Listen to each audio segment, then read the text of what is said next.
શું તમે તમારું કમિટમેન્ટ પાળો છો? Do you keep your commitments? So આજનો વિષય જે છે એ ખૂબ ઇન્ટરેસ્ટિંગ છે. કમિટમેન્ટના બીજા શબ્દો જોઈએ કે શું તમે જુબાન આપી હોય એ તમે પાળો છો? Do you keep your words? જે તમે શબ્દ આપ્યો હોય કોઈને એ તમે પાળો છો? Do you keep your promises? તમે કોઈને વચન આપ્યું હોય તો એ તમે પાળો છો?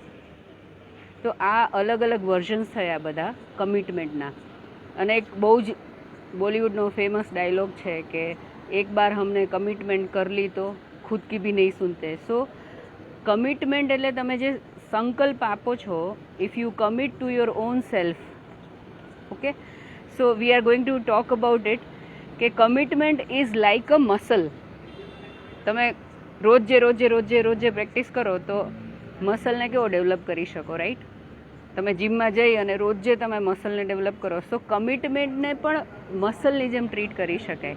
And you can develop it just like you develop your muscle. બરાબર? તો આ કમિટમેન્ટ મસલ જે છે એ કઈ રીતે તમે ડેવલપ કરી શકો?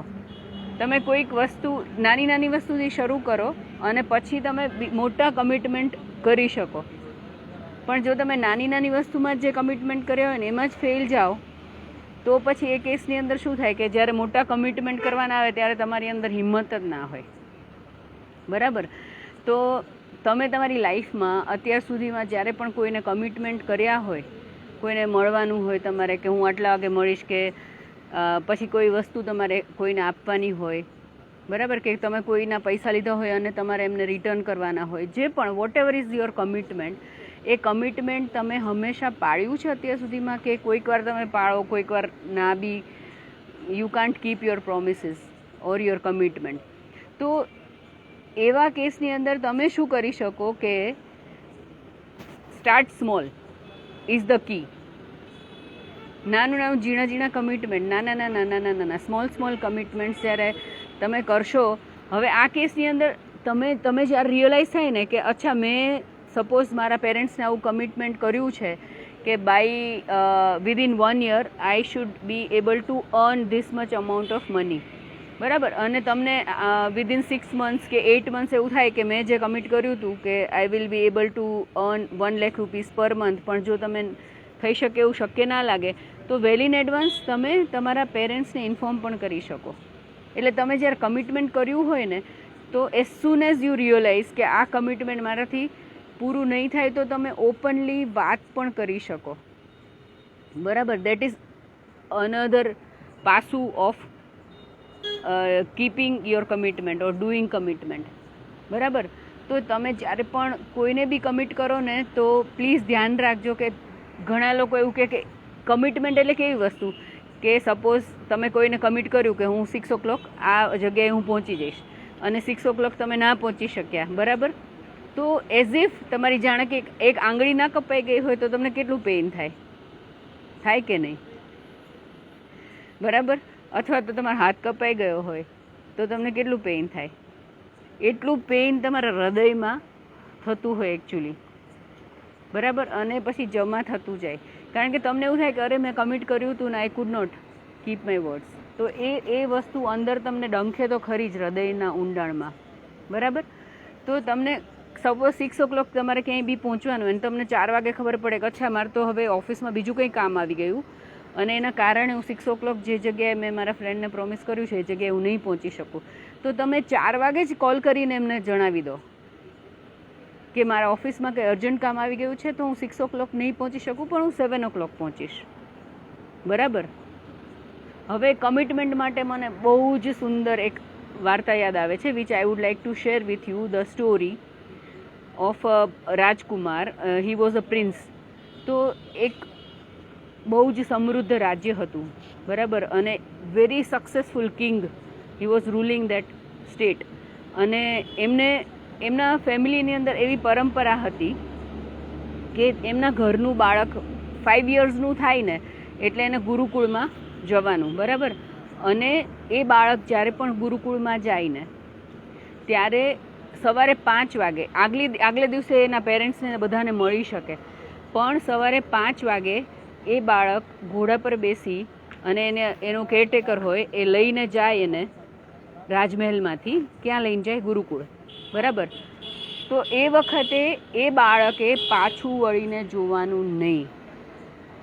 તો એના માટે શું કરે રાજા છે ને, જેમ બાળક મોટો થતો 5 વર્ષનું બાળકને કેટલી મેચ્યોરિટી હોય કંઈ, પણ એ રાજકુળનું જે બાળક હોય, રાજકુમાર હોય, એને મેન્ટલી એવો પ્રિપેર કરવામાં આવે. અને એના જે રાજા હોય, રાજા એના પિતાજી, એમણે એમને કીધું હોય કે આ આપણી કુળની પરંપરા છે, બરાબર.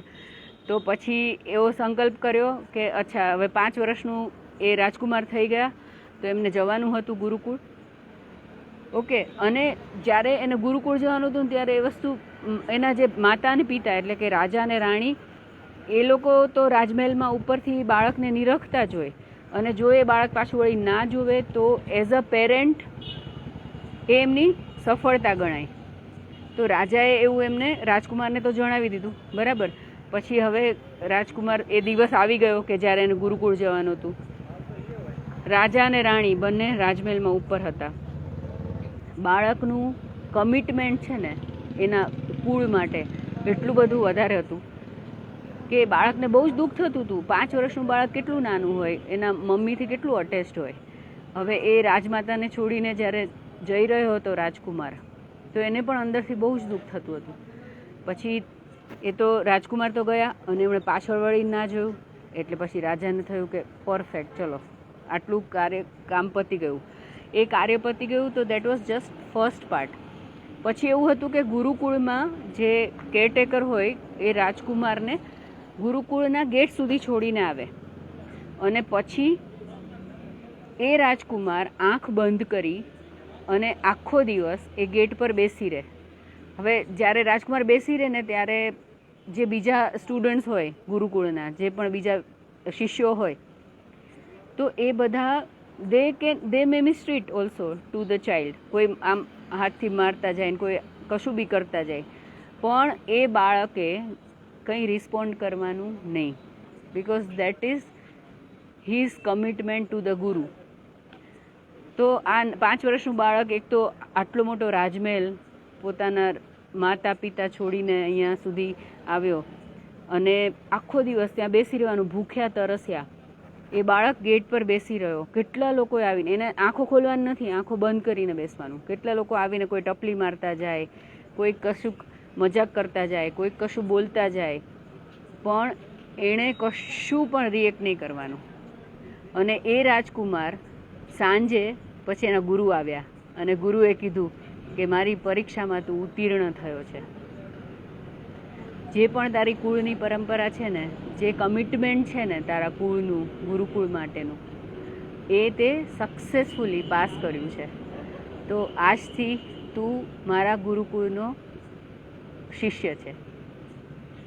તો વિચાર કરો, 5 વર્ષનું બાળક, એણે એવો સંકલ્પ કર્યો, એ બાળકે એવું કમિટ કરેલું કે મારા ગુરુકુળની પરંપરાને આગળ વધારવી છે. સો આ બધી જે સ્ટોરીઝ છે એ સ્ટોરી સાંભળીને આપણને એવું લાગે, અચ્છા 5 વર્ષના બાળક ઉપર પણ કોઈ આટલું મોટી જવાબદારી નાખે. પણ એ રાજકુમાર હતો, બરાબર. તો તમે પણ તમારી લાઈફમાં જ્યારે પણ કોઈને કમિટમેન્ટ આપો ને, તો please try to keep those words, please try to keep those commitments. અને એવું તમે ટ્રાય કરશો ને તો બની શકે કે શરૂઆતમાં તમે 10 વાર કમિટ કર્યું હોય ને, તો એ 10માંથી તમે ફક્ત એક જ વાર તમારું કમિટમેન્ટ પાળી શકો. પછી over the period of time, after 3 months, કે તમે 10 વખત કમિટ કરો ને, એમાંથી તમે 3 કે 4 વખત તમારું કમિટમેન્ટ પાળી શકો, બરાબર. પછી તમે છે ને જ્યારે પણ કોઈને કમિટ કરવાનું આવે ને, એટલે તમે થોડા અવેર થઈ જાઓ, કારણ કે તમને ખ્યાલ હોય કે અચ્છા મારે ધ્યાન રાખવાનું છે. Because when I am committing, I should be keeping those my commitments to the person. અને એ રીતે ધીરે ધીરે ધીરે ધીરે ધીરે ધીરે તમે તમારું કમિટમેન્ટ મસલ જે છે એ મસલને બહુ જ પાવરફુલ બનાવી શકો. તો તમે આ ટ્રાય કરશો ને? ઓકે. અને તો આજના દિવસ માટે આટલું જ, કે તમે પણ તમારા કમિટમેન્ટ મસલને ખૂબ જ પાવરફુલ બનાવશો. Okay.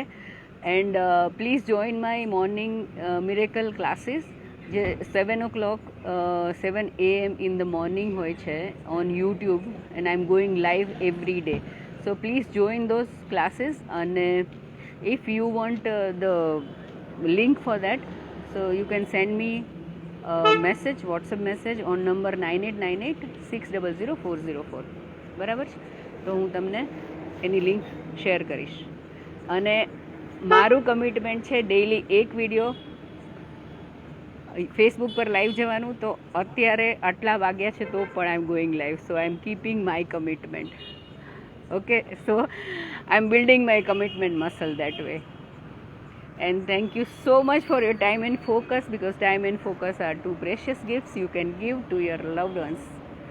Please live healthy and happy life. Bye bye. Thank you.